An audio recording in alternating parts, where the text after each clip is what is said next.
We're going to turn milk into a hard plastic nearly as strong as stone. First, we need 1 warm cup of milk. I went ahead and heated mine up in the microwave for 30 seconds and then measured off the correct amount. The second item we need is 1 tablespoon of white vinegar. Basically, for every cup of milk you use, add 1 tablespoon of vinegar and you can make a much larger batch. Once the vinegar is added, you'll need to make a serious stirring action. Go ahead, get angry at the milk and show it what for. Do this until little chunks start appearing. This stuff is called casein, and it makes up most of the proteins found in milk. When we extract it, we're actually able to use it to form our plastic-like substance.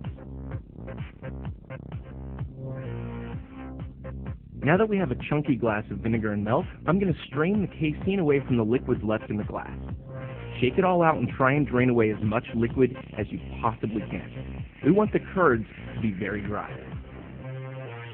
What you're left with is a gooey and malleable substance that we can shape into any form we want before it dries. Take a couple paper towels, dump it on top, and drain it a bit more. You want to get this as dry as possible, as I said before. Fold it over a few times and press down around the casein. Now it's time to mold. Keep in mind we can make this almost any shape we want. In this case, we made the substance into the shape of a rectangle just for testing purposes. If you want to form flat shapes, use cookie cutters to make them, or even make your own mold. Did someone say milk sword? Once the casein was packed into the nice little brick, we let it dry for about 2 days. Now you're not necessarily going to need that much time, it's going to depend on how big your mold is. The final product was nearly unbreakable by hand and about as hard as a rock. In fact, the only way I was able to break it was with a hammer and a few well-placed swings.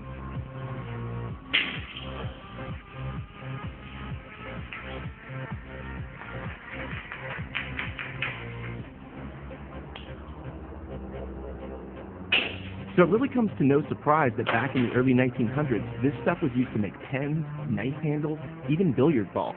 Of course we have plastic now, so it's not as popular these days. If you enjoyed this quick kitchen science video, check out a few more here, and we'll see you next time.